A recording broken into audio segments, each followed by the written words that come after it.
Hola, ¿qué tal? Bienvenidos una vez más a este episodio de podcast Los Tiempos. Como siempre, nos da muchísimo placer tenerlos de nueva cuenta todas las semanas con una temática distinta. Muchísimas gracias, de verdad. Ya estamos en el episodio número 117. Indudablemente, pues gracias por seguirnos en todas las plataformas.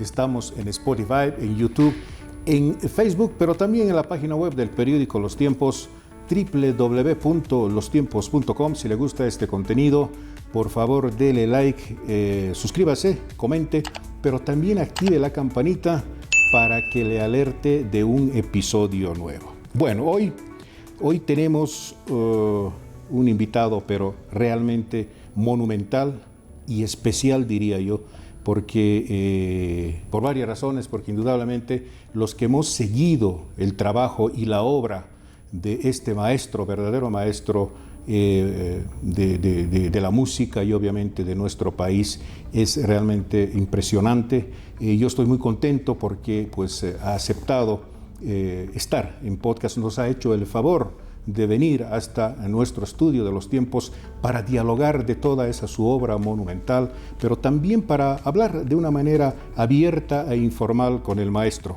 Estamos nada más y nada menos con el maestro Alberto Villalpando, un paceño de pura cepa, pero indudablemente ya adoptado cochabambino, y creo que va a ser enriquecedor y hablar de todo lo que ha hecho, y seguramente todavía puede hacer el maestro Villalpando desde composiciones, obra clásica, música para películas, etcétera, etcétera. Tras bambalinas estuvimos hablando un poco sobre ese trabajo importante que tuvo que realizar para la película Mina Alaska del maestro también Jorge Ruiz, del cineasta, más que cineasta, documentalista. De modo que pues prácticamente leer toda la obra que ha hecho el maestro Villalpando sería larguísimo, pero mientras tanto, maestro, muchísimas gracias por aceptar esta invitación a Podcast Los Tiempos. Bienvenido. Muchas gracias. Gracias a la audiencia también. A ver qué es lo que puedo decir. Bueno, mi primera pregunta es, ¿cómo ha estado usted? ¿Cómo ha estado estos últimos años? ¿Ha decidido a vivir acá en Cochabamba? ¿Cómo ha sido ese proceso un poco de readaptación, si se quiere? Bueno, hace tiempo que vivo en Cochabamba, vivo desde el año 2001, ya son 24 años. Vinimos a raíz de la enfermedad de mi esposa, que falleció luego aquí, y bueno, yo ya me quedé definitivamente en el valle. He pasado muy bien, he hecho muchas cosas y sigo haciéndolas. Hemos organizado, por ejemplo, un festival de música contemporánea boliviana bajo el nombre de Jornadas de Música Contemporánea, que este año ha cumplido 20 años. Hemos estrenado muchísimas obras de compositores bolivianos, latinoamericanos, europeos inclusive. Así que ha sido una tarea muy prolífica y muy linda. Usted lo ha dicho, maestro, la obra monumental de Villalpando realmente no sabríamos por dónde empezar, no sabríamos un poco la importancia de todo lo que ha hecho, pero así grosso modo, ¿cómo ve esa trayectoria tan importante de tantos años de trabajo y tanta obra musical y obviamente composiciones que ahora pues obviamente nosotros podemos disfrutar? Mire, es un poco singular. Cuando me fui a estudiar música a Buenos Aires, para entonces ya estaba allí Marvin Sandy, un amigo mío también, un poquito mayor que yo, que fue primero a Buenos Aires a estudiar lo mismo que estudiaría yo, composición musical. Entonces, entre los dos convivimos mucho, hemos vivido juntos, inclusive en Buenos Aires, y nos habíamos hecho un acuerdo tácito de aprender todo lo que se pudiera, volver a Bolivia y transmitir ese conocimiento. Bueno, Marvin Sandy después se dedicó a la filosofía, dejó la música y finalmente falleció realmente muy tempranamente. me quedé un poco solitario y puedo decir que en aquella época, estoy hablando del año 65, que es que volví, la oferta musical boliviana era pues sumamente pobre, muy pobre. Unos años después hicimos con el maestro Carlos Rosso, que para entonces había estudiado dirección de orquesta en Polonia, hicimos un proyecto que se llamó el Taller de Música en la Universidad Católica, en La Paz. Y eso en verdad fue un, ¿cómo le diría?, un punto de quiebre muy especial, porque el propósito nuestro era generar músicos muy activos, pero sobre todo interlocutores y gente que pudiera diseminar también el conocimiento a su vez. De algún modo eso se cumplió y todo ese trabajo paulatinamente ha ido cambiando el panorama musical boliviano, que ahora realmente es bastante, ¿cómo diría yo?, prestigioso. Hay muy buenos intérpretes, hay gente joven que trabaja mucho, hay varias orquestas, en fin, la música se ha instalado en Bolivia y espero que no sea una cosa efímera, sino para siempre y con mucho más calidad que ahora, ¿no? Pero seguramente, maestro, pues usted ha sido el allanador de esos caminos, porque sin duda alguna tenemos hitos importantes de gente que realmente ha tenido que abrir los caminos para que estas nuevas generaciones puedan transitarlos, y obviamente una de esas personas es usted, con ese trabajo tan talentoso y obviamente también con esa gran obra musical.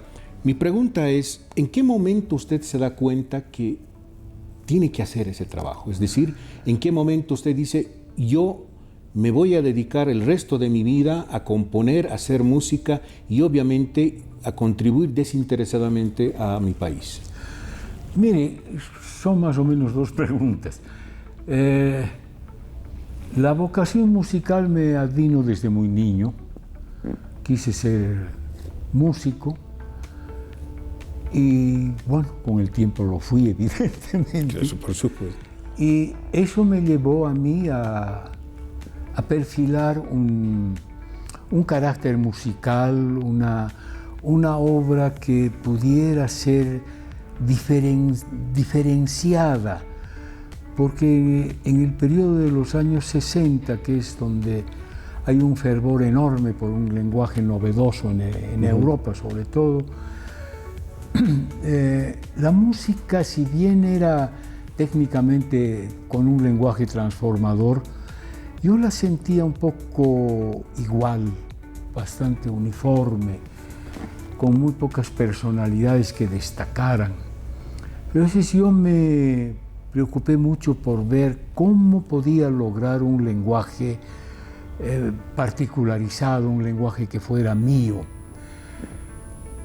Y en ese momento todavía estaba estudiando en el Instituto Di Tella, tenía que escribir una obra musical para orquesta y advino a mi memoria un hecho muy curioso. En mi niñez solíamos ir con mis hermanos, mis padres, en fin, a un poblado en Potosí que se llama Puna, una cabecera de valle muy bonita. Y ahí pasábamos las vacaciones, que eran muy entretenidas, divertidas, en fin. En una de esas habíamos ido y en la iglesia del pueblo había un gran tumulto, gente del campo, indígenas, que tocaban mucha música, pero en forma un poco caótica, porque había tropas de zampoñas, tropas de tarcas, en fin, y cada uno se esforzaba por tocar más fuerte. En el atrio de la iglesia estaban todo ese fervor, ¿no? Con mi hermano nos deslizamos hacia el interior de la iglesia y nos subimos al coro. En ese momento empezó una misa que era, supongo yo, algo así, no recuerdo muy bien de qué se trataba, pero parecía una misa de difuntos, algo así, por algún notable campesino que había muerto, algo así. Y empezó el rito. En esas épocas era el rito en latín, con canto gregoriano. Cuando terminó el rito y volvió otra vez la fiesta fuera del templo, y bajo ese amparo, bajo ese recuerdo tan fecundo, yo me dije, ya aquí está hecha la obra. He de hacer un primer movimiento fuera en el atrio, otro adentro y otro otra vez afuera. Y tenía, claro, el alimento sonoro de la música tradicional boliviana, y con eso hice esta obra que después me fue mostrando otras vías como esta, que la he difundido mucho, he escrito sobre eso, etc., sobre la sonoridad de la geografía. Es decir, la geografía suena, ¿no? Y suena con una peculiaridad única, cada lugar suena de un modo distinto. Y obviamente afinaba muchísimo el oído y atendía mucho a los estados interiores que eso me producía. Y bajo esa norma, bueno, me he guiado con la música que he hecho hasta ahora, ¿no?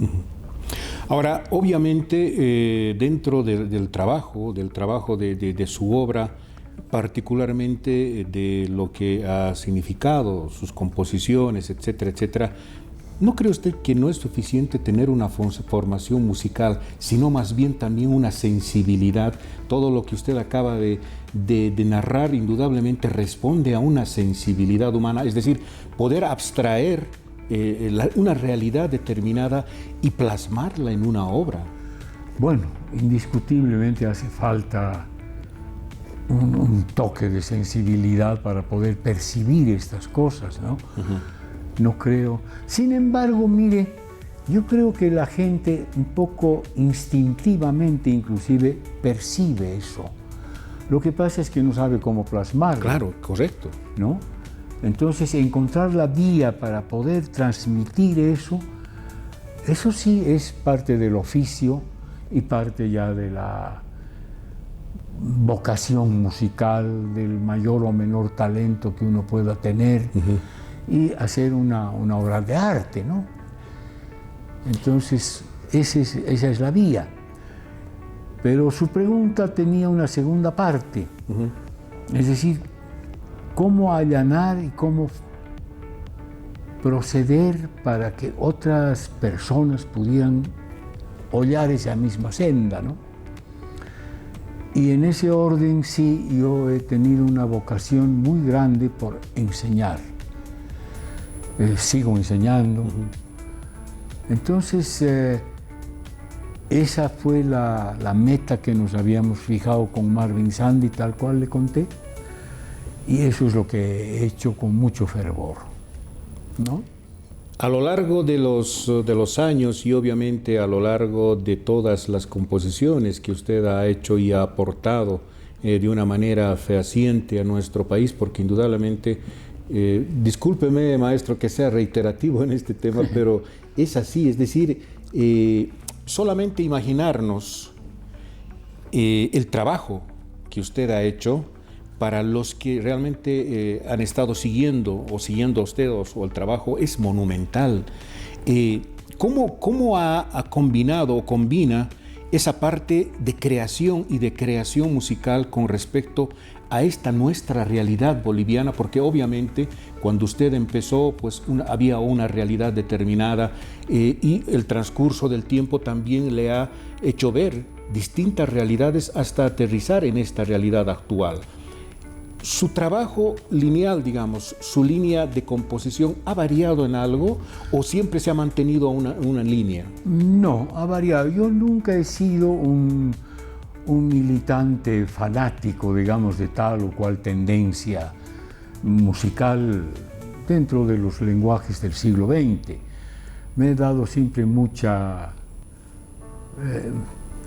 ¿cómo diría?, mucha libertad interior creativa, sobre todo en búsqueda de expresar un pensamiento musical, como le decía, más propio.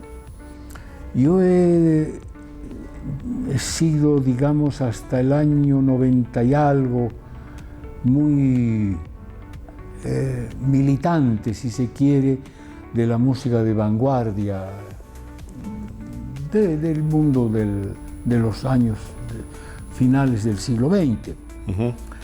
Pero a mí me gustó siempre mucho la ópera. Estando en Buenos Aires pude disfrutar muchísimo de la ópera y yo quería escribir una ópera. Entonces hice un intento con Jaime Sáenz, en algún momento fuimos muy buenos amigos, pero no cristalizó como habríamos deseado y no, se frustró el plan. Pero en algún momento descubrí la novela de Néstor Taboada Terán, Manchaypultu. Y esa novela es tan fecunda en su propuesta que me motivó a hacer un libreto de ópera. Y yo mismo hice el libreto con los textos de Néstor.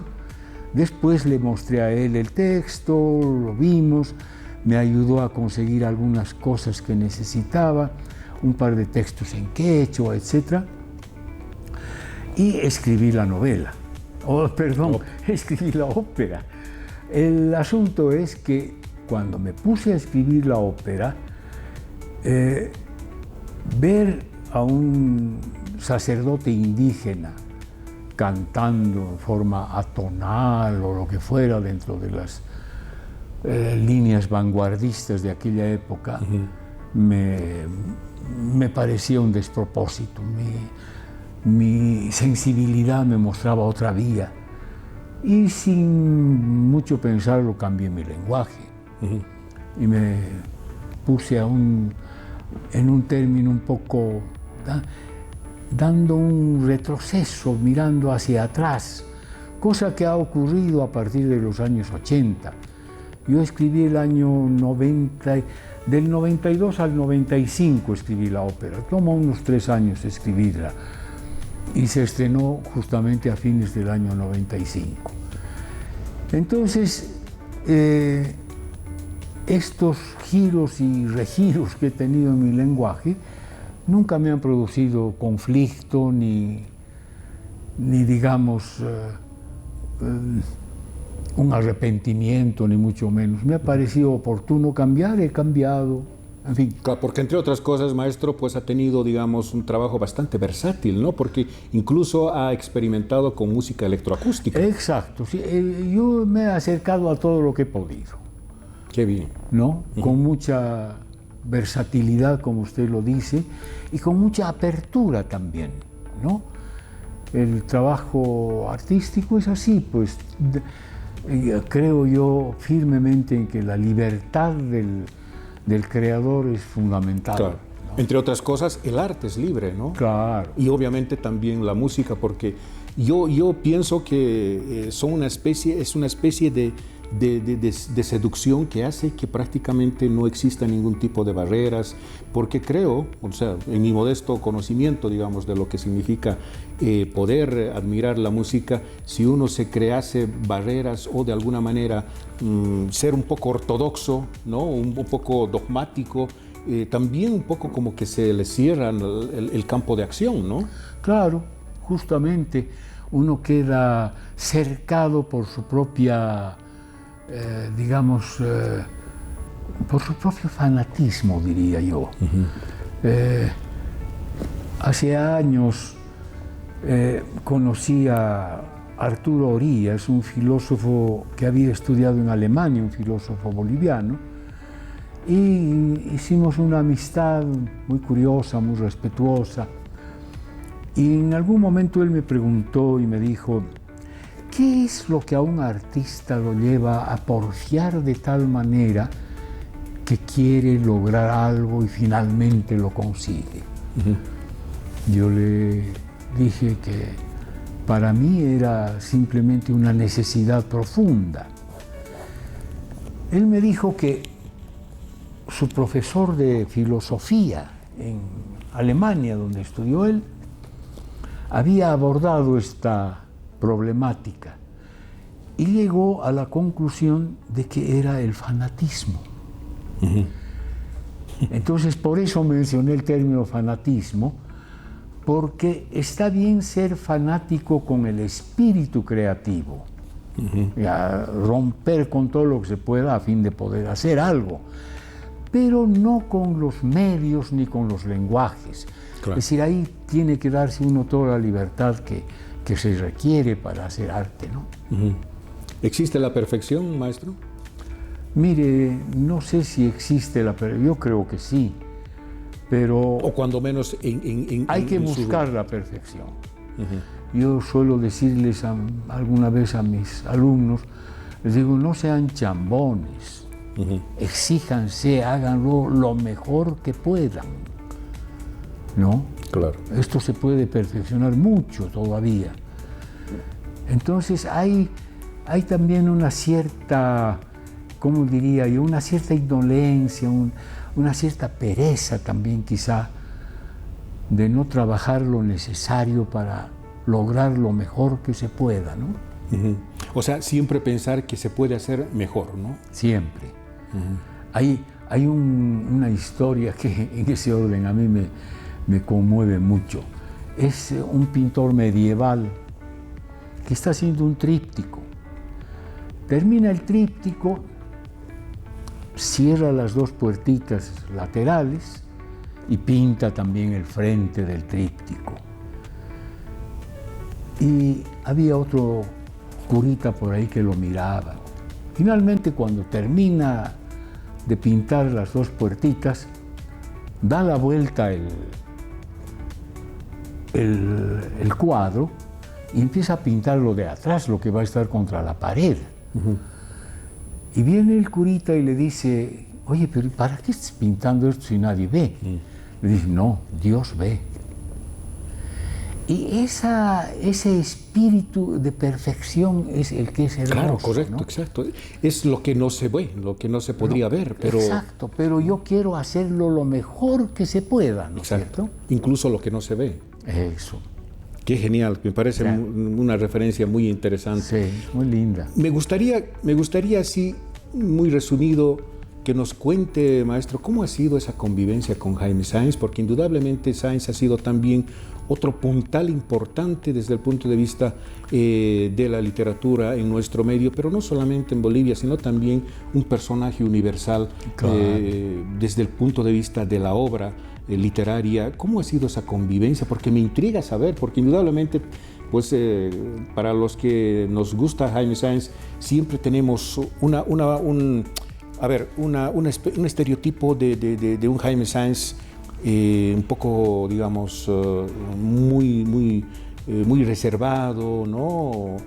Muy bohemio, si se quiere, muy solitario, muy individual. ¿Cómo ha sido esa relación con usted? Mire, cuando lo conocí a Jaime, era justamente el año 65, que para entonces yo trabajaba en el Instituto Cinematográfico Boliviano, cuando asumió su dirección Jorge Sanguinés. Entonces esto estaba ubicado en la calle Ayacucho, en La Paz. Y yo salí del Instituto Cinematográfico con un amigo muy querido que fue Edgar Ávila Echazú, poeta tarijeño y pintor, ¿no? Y estábamos yendo a tomar un café hacia el Club de La Paz, bajando por Ayacucho. Y Jaime Sáenz subía por la misma acera. Hasta entonces no lo conocía, pero era muy amigo ya de Edgar Ávila. Y él me lo presentó. y se interesó mucho en el músico. Dice, ¿por qué no vienen a visitarme a mi casa esta noche? Entonces fuimos y empezamos a hablar ahí.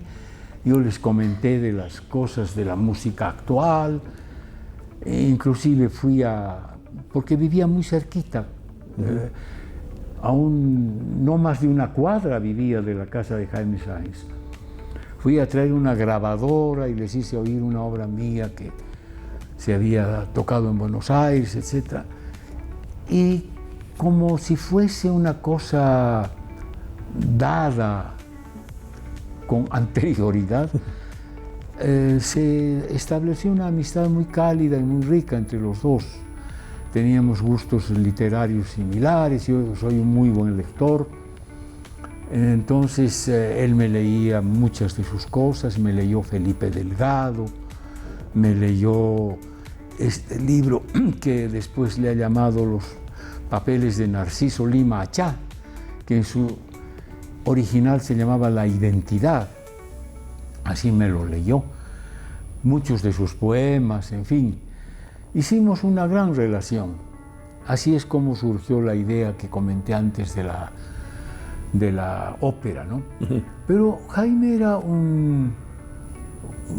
contrariamente no era un hombre difícil, ni mucho menos, era de muy buen humor, muy proclive a entretenerse, a reír, le gustaba mucho jugar cacho. Jugábamos cacho horas, oyendo música. Era muy cálida la amistad. Muchas veces también hemos tenido charlas muy profundas. Era un gran conocedor de Goethe, por ejemplo. Y una noche recuerdo muy bien, me habló largamente sobre Goethe. Luego hablábamos mucho sobre literatura alemana, básicamente, sobre Thomas Mann, en fin, sobre Heinrich Mann también.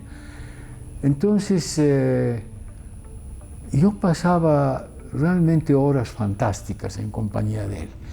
Y teníamos otra cosa más en común. A mí me gusta mucho, bueno, ya no puedo porque mis ojos ya no me dan, pero me gustaba mucho arreglar cosas, y entre esas arreglar relojes. Y Jaime Sáenz era un relojero muy activo, muy bueno. Así que mire, pasábamos horas arreglando relojes. Sobre todo le gustaba mucho, y a mí también obviamente, relojes grandes, ¿no?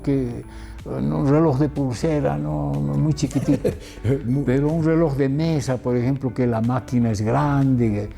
Era muy entretenido.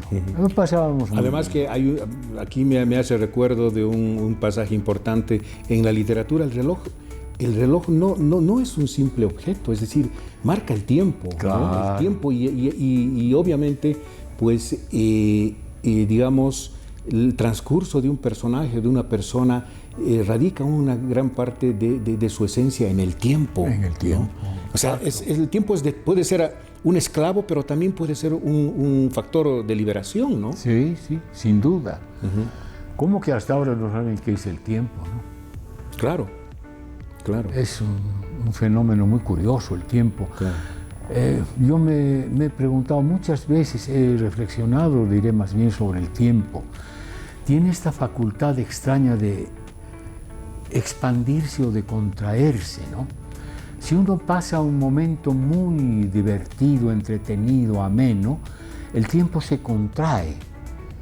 Dice, ¿cuánto ha pasado? Sí, Dice yo, sí. y han pasado 2, 3 horas, ¿no? En cambio, cuando uno está aburrido, el tiempo se dilata. Correcto. Entonces tiene facultades muy curiosas el tiempo, es muy inasible. Sí. Y hablando justamente de tiempo, maestro, me gustaría que hablemos un poco de de ese gran trabajo que usted ha hecho en su momento, sobre cine, musicalización y obviamente bandas sonoras de cine. Y quiero hacer un énfasis en este tema de don Jorge Ruiz. Hablábamos un poco hace un momento con respecto a este gran documentalista boliviano y obviamente todo el trabajo también que ha hecho con respecto al cine, porque así como usted, creo que ha sido un poco también el allanador de caminos para que lo que significa ahora el cine boliviano. Me voy a estacionar en Mina, Alaska, porque es una de las películas, cuando yo la he visto, Mina, Alaska, realmente he quedado maravillado, porque hay una perfección entre lo que significa la película y obviamente la musicalización, cómo ha sido concebida desde su creatividad la música para Mina, Alaska. Mire, a mí el cine me ha gustado siempre, obviamente. Es un lenguaje que lo conozco muy profundamente. Inclusive yo muchas veces digo, es mi segunda profesión. Durante un tiempo he sido editor, etc. Bueno, lo cierto es que para aquel entonces de Mina, Alaska, yo ya había musicalizado la película Ucamao de Jorge Ruiz, o medio de Jorge Sanginés, y también un mediometraje muy lindo que se llama Aiza. Entonces me conocí con Jorge, no sé en qué circunstancia, nos conocimos de algún modo, creo que en alguna exhibición de película, algo así. Y me dijo, oye, estamos haciendo una empresa de producción de cine. Así que yo quisiera que nos visites, etcétera, ¿no? Y evidentemente fui. Lo conocía a Goni Sánchez, lo conocía a Mario Mercado, claro, porque estaban organizando esta empresa que se llamó Proinca. Correcto. Proinca fue un emprendimiento privado para producción de cine y lo que tenían como, digamos, objetivo inmediato era terminar un viejo proyecto que habían hecho Jorge Ruiz, Hugo Roncal, bueno, obviamente Gonzalo Sánchez de Lozada, el cuñado de Jorge Ruiz, no me acuerdo ahorita cómo se llama, que era actor. Bueno, lo cierto es que me fui enterando ahí que habían hecho un metraje bastante prolífico que iba a llamarse Detrás de los Andes. Sí, exacto, correcto. ¿No? Con este gringo que consiguieron, el viejo, etc. Entonces empezamos viendo este metraje y Jorge Ruiz me pregunta, oye, me dice, vamos a ir a filmar ya pronto, ¿quieres ir?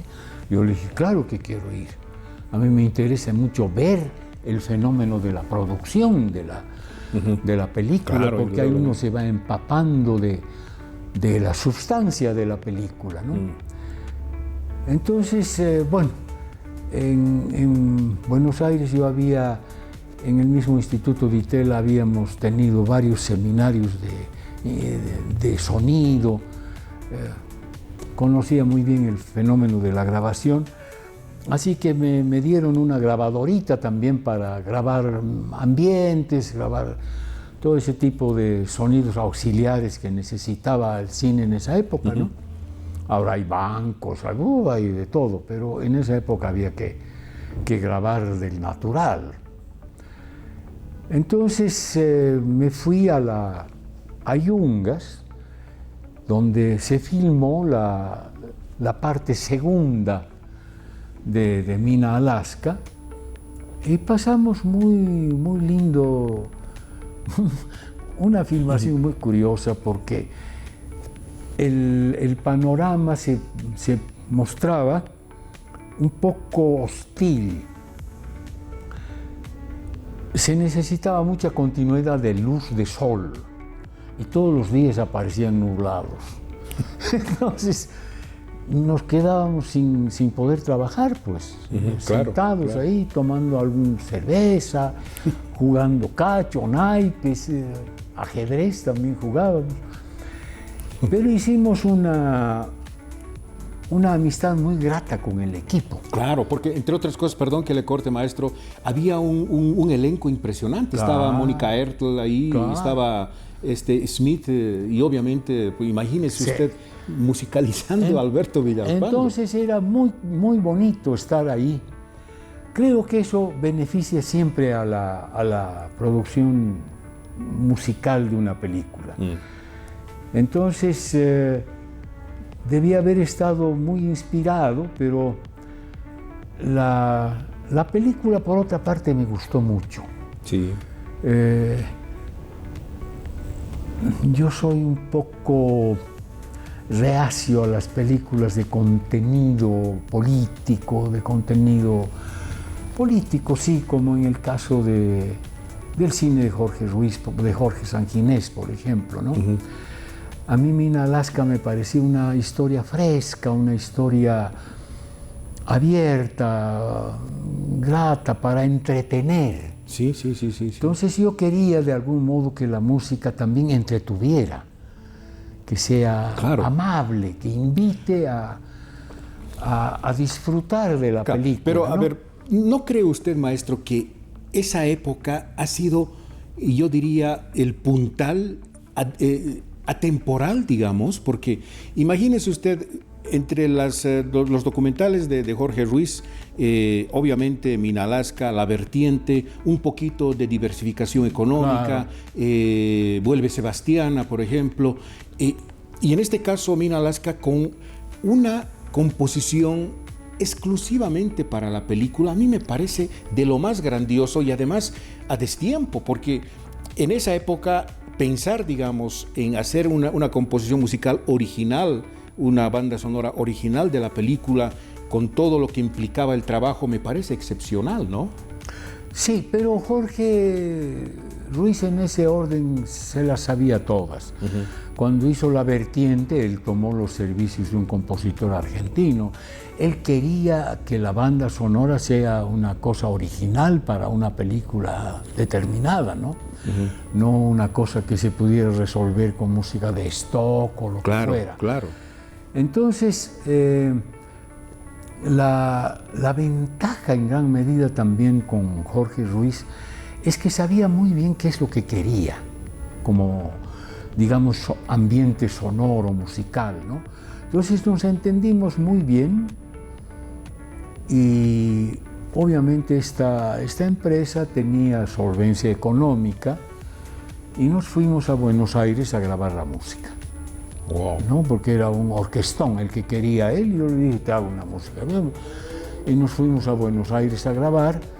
Épocas doradas de Argentina, tampoco era la vida cara, ni mucho menos.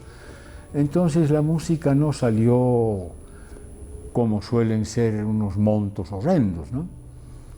Y claro, todo fue muy favorable para que esta banda saliera bien. Luego, el motivo de Mina Alaska, de la apertura, que les gustó mucho a los Jairas. En esa época este trío estaba de gran promoción y muy famoso, y tomaron el tema, hicieron sus variaciones y tocan en la película.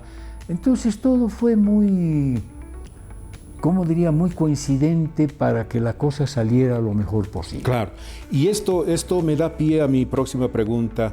Si en esa época, donde seguramente los recursos había que buscárselas, ¿no? O sea, buscar los recursos, ¿por qué ahora, y eso hablábamos un poco también hace un momento, por qué ahora la filmografía o las películas que se hacen no tienen una banda sonora original? ¿Por qué no una composición exclusivamente para la película y obviamente en torno, digamos, a que todo quede redondo, no solamente desde el punto de vista técnico, sino también musical? Bueno, yo creo que en gran medida es un problema presupuestario. Realmente hacer una sonora especial es caro, realmente es caro. Pero, por ejemplo, Jorge Sanginés continúa haciendo bandas sonoras particularizadas para cada película, así lo ha hecho Sergio Prudencio. La gran facilidad en este caso es que Sergio Prudencio ha musicalizado varias películas de Jorge Sanginés con sus propios recursos, con la orquesta de instrumentos nativos, con cosas que él estaba en ese momento manejando y manejando muy bien. Entonces las bandas sonoras le han salido realmente muy buenas, ¿no? Pero una producción que sea más modesta, ya no es tan fácil pensar en una musicalización especial, ¿no? La última película de Antonio Eguino, por ejemplo, Sí. Los Andes no creen en Dios. Yo le dije, a ver, esta película necesita una fuente sonora importante. Porque entre otras cosas había un presupuesto muy elevado, ¿no? Sí, pero cuando uno llega al punto de hacer la música, ya el gran presupuesto elevado ha quedado bastante reducido. Seguro. Entonces le dije, mira, yo te propongo lo siguiente. Necesita sonoridad, necesita orquesta, pero ya no tienes plata. Entonces yo te voy a hacer unos 2 o 3 fragmentos con orquesta sinfónica digital. Entonces yo trabajé con un exalumno mío que fue del taller de música, del segundo taller de música, un muy buen amigo ahora, Hugo de Ugarte, y lo que yo había compuesto, en fin, lo pusimos con él, con efectos, cosas así, y quedó muy bonito, a decir verdad. Sí. Entonces vino Antonio a Cochabamba, porque en esa época tenía una novia aquí, y le hice oír, y le dije, ¿esto te gusta? Me gusta, hazlo así. E hicimos con la Orquesta Sinfónica Digital, y salió bastante bien. Hay uno que otro pedacito que a mí me molestan porque se digitaliza un poco la música, pero bueno, ya. Del mal el menor, digamos, ¿no? Y hay esa opción también de hacer orquestas digitales que no son necesariamente caras, no cuestan nada en realidad, pero ni aún así Y sí, pues los cineastas toman servicios. Exacto. Porque entre otras cosas. No sé por qué. Exacto, porque entre otras cosas, la musicalización o la banda sonora es otro personaje más, es otro actor más, claro, ¿no? Porque imagínese musicalizar los escenarios, los planos, los diálogos, a los personajes. Si no se tiene una musicalización, una banda sonora excepcional, prácticamente la película, por muy buena que sea, no tiene el impacto, ¿no? Sí. Y ahí está, por ejemplo, este compositor alemán que es tan famoso y que hace muy buena música de cine, que es Hans Zimmer. Él trabaja con todo electrónico, ya se olvidó de los instrumentos. Claro. Entonces hay formas de hacerlo, vuelvo a decir eso. Yo creo que en gran medida los directores nuevos no se atreven mucho a utilizar bandas sonoras porque se encandilan con un grupo. Hay una fuerte tendencia a algo que a mí no me gusta, que es la música cantada como vehículo de musicalización del cine. No como que confunde, ¿no? Confunde. Sí.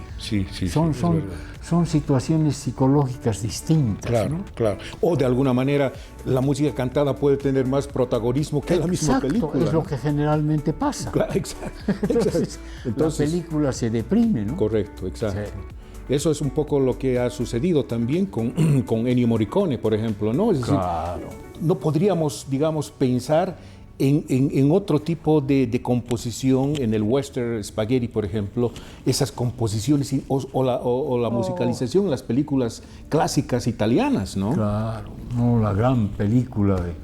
Bueno, con Sergio Leone ha hecho maravillas. Sí, Morricone, sí, por supuesto, por A mí supuesto. me sigue gustando enormemente Érase una vez en América. Sí, sí, Y espectacular. la otra, Érase una vez en el oeste. Claro, claro. Las Sí, dos sí, sí, son sí, sí. obras Sí, maestras. sí, sí. Y con una sutileza en el manejo de la música Claro. impresionante. O El Profesional con Jean-Paul Belmondo. Ah, claro, claro. La musicalización es espectacular, Sí, ¿no? sí, sí. Mm. O las musicalizaciones de Kubrick. En fin, hay un poco de ignorancia también respecto del cine en los realizadores actuales, ¿no? No conocen mucho, no ven cine Claro, exacto. antiguo. Exacto. Bueno, Maestro, me quedaría horas dialogando con usted, pero bueno, no se puede tampoco. Exacto, tampoco quiero abusar de su buena voluntad. Dos preguntitas más para finalizar, pero estoy seguro que en alguna oportunidad vamos a estar dialogando de nueva cuenta del trabajo amplio y obviamente de toda la trayectoria que ha tenido usted y seguramente seguirá contribuyendo a esto que prácticamente pues... se ha convertido en un hito, ¿no? En un hito para nuestro país. Hablar de Alberto Villalpando es hablar de una gran referencia de composición. Y esto siempre, bueno, yo lo digo a título personal, yo apenas lo he visto, maestro, he dicho, usted no me conoce, pero yo lo conozco a usted, sí. Porque he estado siguiendo y obviamente el trabajo que se ha hecho, no solamente en Minalaska, sino todo el trabajo y esa su obra monumental, es realmente maravillosa, maravillosa, y yo los convoco a todos, pues que escarben y vean, escuchen sobre todas las cosas y además tengan la sensibilidad de escuchar toda la obra del maestro Alberto Villalpando. Dos preguntitas más para finalizar. En algún momento conversábamos con Cachín Antezana, que Dios lo tenga en su gloria, y hablamos de un pasaje interesante justamente con Jaime Sáenz cuando se registra esa entrevista memorable que le hace Cachín Antezana a Jaime Sáenz y le pregunta y le dice, Jaime, ¿la vida tiene sentido? ¿Tu obra tiene sentido? ¿Cuál es el sentido que le das a tu trabajo? ¿Por qué se tiene que ser tan, lo que usted decía hace un momento, tan porfiado para seguir machacando con tu obra, etcétera? Y obviamente Jaime Sáenz con esa, digamos, parsimonía que tenía, le dice, si volviera a nacer, volvería a hacer lo mismo. Yo le pregunto a usted, maestro, ¿qué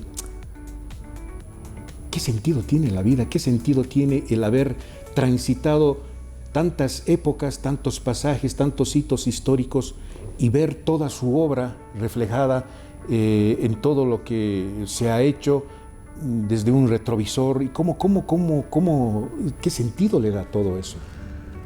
No sé, mire,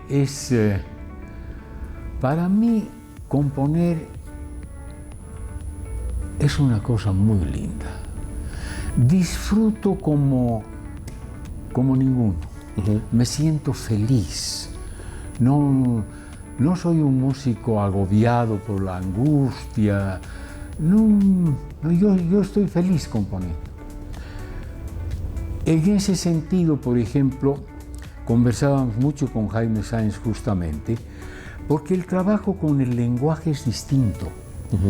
El trabajo con el lenguaje, como tiene contenidos, como tiene ideas, conceptos, diremos más bien, puede ser una cosa angustiante, puede ser depresivo, pero componer no, porque uno no trabaja con contenidos conceptuales. Claro. Trabaja con imágenes sonoras y eso genera a mí me genera alegría, ¿qué voy a decir? Por más triste que pueda parecer la música que estoy haciendo, porque de pronto es muy profundamente meditativa, por ejemplo, pero igual me propone un estado de tranquilidad, de alegría interior. Creo que esa es mi respuesta. Qué genial. En todo caso, creo que pues eso sin duda alguna se refleja perfectamente en todas sus composiciones y en todo el trabajo que usted ha realizado. Una última pregunta. ¿Qué opina de esta Bolivia actual, de estas nuevas tecnologías? Sabemos perfectamente que usted tiene una gran apertura, una mente universal con respecto a este tema, pero ¿usted cree que estas nuevas generaciones realmente están aprovechando todo lo que se les brinda en este momento, no solamente desde el punto de vista de la infraestructura, de la tecnología, sino también desde el punto de vista de la creatividad? ¿Cómo ve el tema, digamos, más artístico, de arte, de composición en nuestro país, tomando en cuenta estos últimos tiempos? Mire, es un poco complicado el panorama. Cuando le contaba yo que, por ejemplo, hice con Orquesta Sinfónica Digital la música de Los Andes no creen en Dios, la música que se obtiene, si bien es apta para la película y la acompaña bien, etc., no es igual que la que hubiese sido grabada por músicos. Claro. Es decir, hay siempre una especie, yo le llamo de asepsia, con el sonido digital, el sonido electrónico. Es un sonido aséptico, puro. Pero la música es un sonido, yo lo suelo decir, es un sonido sucio. Cuando tiene usted un guitarrista que raspa las cuerdas, el pianista golpea a veces las teclas o el pedal, en fin, hay una serie de basuritas en la música analógica, como se llama, pero no es eso a lo que me refiero como una defensa de lo analógico, sino que eso está respondiendo al espíritu de un músico. Y eso es impagable. Aunque toque mal, es una frescura, también está transmitiendo el músico algo, ¿no? Correcto. Entonces yo creo que sí, está muy bien la música todo eso está muy bien, pero en algún momento todo el mundo cae nomás en músicos y demás, ¿no? Hay muchos de los que actualmente hacen, qué sé yo, como Hans Zimmer, por ejemplo, poníamos por caso, pero he visto en esta última película de Duna, sí, ¿no? Y en algún momento pone voz humana y está muy bien, tiene que ponerla, porque no va a poner una voz digital, ¿no? Claro. Entonces, todo funciona. Yo creo mucho en la amalgama. Creo que eso beneficia tanto a la música digital como a la música analógica. Amalgamarse y generar una fuente de sonido con características expresivas, ¿no? Claro, y eso obviamente responde a un título, tener mente universal. Claro, es otra vez lo mismo, tener la mente abierta. Exacto. Bueno, voy a hacer electrónico, bueno, que sea, ¿no? Exacto, pero ni más ni ¿para menos. qué? Exacto, correcto. Yo creo que de eso se trata. Bueno, maestro, ha sido un gran placer realmente tenerlo aquí en el podcast Los Tiempos. Además que me siento muy complacido de poder dialogar y de conocerlo personalmente, estrechar su mano. Ha sido un gran placer porque, entre otras cosas, le comento, cuando se estaba escribiendo Testigo de la Realidad de don Jorge Ruiz, tuvimos la posibilidad de escuchar justamente la banda sonora de Mina Alaska. Y yo quedé maravillado y yo en ningún momento me había imaginado poder conocerlo a usted personalmente, porque al margen de eso don Jorge Ruiz hablaba pero muy bien de usted. Sí. Indudablemente una gran amistad, un gran, yo creo, entendimiento, una fusión no solamente de talento, sino también de trabajo. Creo que ha sido excepcional y eso indudablemente se refleja no solamente en la obra Mina Lasca, sino también en la musicalización. Maestro, ha sido un gran placer tenerlo. Muchísimas gracias. Espero que no sea ni la primera ni la última vez para poder dialogar de esto. Gracias, gracias. Muchas y que Dios lo gracias. bendiga. Ojalá sea por lo menos entretenida esta. No, por supuesto, muchísimo, muchísimo. En todo caso, pues a ustedes también agradecerles por estar pendientes todas las semanas de podcast Los Tiempos. Estamos en todas las plataformas, en Spotify, en YouTube, en la página web del periódico Los Tiempos, www.lostiempos.com, pero también en Facebook. Si le gusta este contenido, dele like, suscríbase, comente, pero también active la campanita para que le alerte de un episodio nuevo. Recuerde, estamos de estreno todos los domingos con este nuevo capítulo. En todo caso, en esta ocasión pues hemos tenido un invitado muy, pero muy especial, un invitado de lujo, el maestro Alberto Villalpando, para hablar un poquito nada más, aproximarnos mínimamente a todo el trabajo que ha hecho. Sin duda alguna es incalculable todo su aporte que ha hecho al país, al arte y a la música desde esa óptica. Muchísimas gracias por estar en Podcast Los Tiempos. Un gran abrazo. Nos vemos en el próximo episodio.